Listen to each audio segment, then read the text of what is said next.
Jono again, just checking back in. So, been in Chablis, this is our third day now, and I'm just driving around getting a couple of last minute snaps and a couple of videos of explaining some different vineyards and aspects and soils and that sort of thing.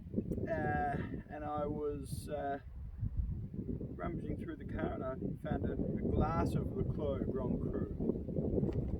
So I thought we're better to do our update than Le Clos Grand Cru. The first morning of Chablis, we started off visiting a producer by the name of Bernard Defay, which is up over there. So if you look directly behind me, Côte de la Chaise Premier Cru is just behind it. And all the wines, including the Petit Chablis and the Chablis across there, are very tense. And this great sort of precision and sort of tautness. And it was really great way to start Chablis.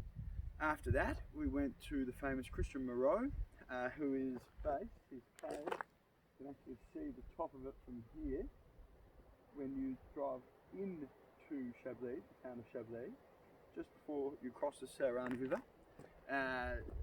He is on the left hand side. Marvellous wines. He's got 3 hectares of Le Clos actually. He gave me a bottle of Le Clos, which was very nice of him. Beautiful Vaillon, Petit Chablis and Chablis. And that was really quite great. And then after that, went and saw Domaine Millet, who we bring in. He's based out in Tonnerre, so about an 11-minute drive from here. All you do is you go south, then turn to the left, up past Fleet, and you reach Domaine Millet. So Bedouin and I, he took me out for lunch to Au Feu de Zinc. So Au Feu de Zinc is a beautiful restaurant in a very old building. It's actually over the Saran River. So you're sitting there having lunch, beautiful glass windows, and you actually see the stream go past. Had a beautiful bottle of wine with him, and probably one of the best meals I've ever had. Used to be Japanese, and now it's a Swiss guy doing sort of modern interpretation of French cuisine, and it was marvellous. Then after that, went and visited a natural producer by the name of Thomas Picot. Beautiful wines.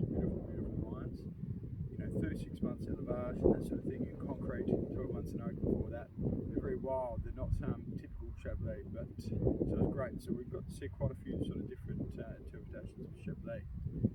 Now the following morning, we went and visited the fantastic Agnes Didier d'Aubessart, the son Florent, took the tasting, and of course his mother brings out a full thing of gougere, so little tiny pastries, very fluffy, made with Comté cheese in them, and I devoured the whole thing.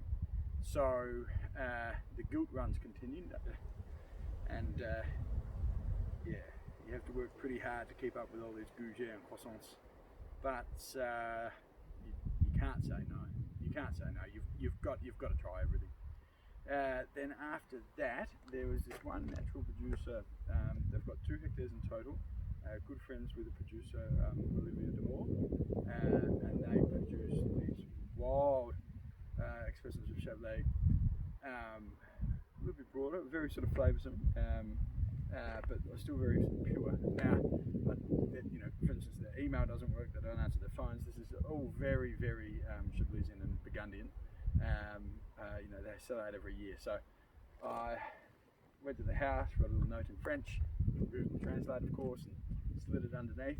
But I am going to try them again on the way out, because I do believe the wines could be bloody good. Then last night, now everything's closed in Chablis, so even the pub. You know, I was looking forward to going down and going to the pub, having some andouette, which is tripe sausage, some chips, and some salad. Beautiful. You know, the tripe sausage here isn't very pongy. It's actually very sort of beautiful and refined. You know, they take quite a bit of time cleaning it out and that sort of thing. But of course, it was closed. Feu de Zinc full, and Le Bistro de Grand Cru closed. There's still a bit of a flow-on effect from COVID. Some people aren't opening because they don't believe it's busy, even though a lot of Parisians and that sort of thing are still holidaying. You know, it's a bit like what's happening in Australia, we're not going overseas, so we're going an hour or two away and trying out somewhere local, usually holiday. So the same thing's happening here. So it means that we don't necessarily get the bargains that we first thought we would, but say lovey. Now, so I went to Hostillerie de Clos, which is a very sort of fine dining restaurant. But if you do the formula, the restaurant formula, it's never too bad. Treated myself to a bottle of 2012 Domaine François Ravenel Le Clos, which is one of the great rare wines of the world. $1,000, $1,200 anywhere else. If you can get a bottle, I paid €100. So for a treat for myself for €100 for a wine that special was pretty bloody special. I was very happy with myself. And that's what this is, the last of that.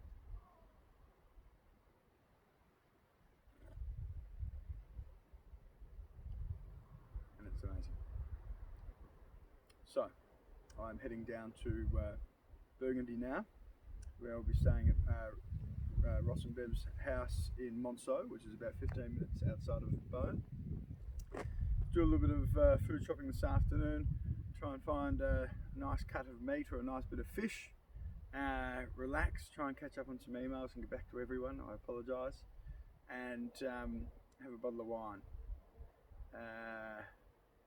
But you never know, we might have an update or two before then that we can add to this update. So cheers and all the best. Thank you.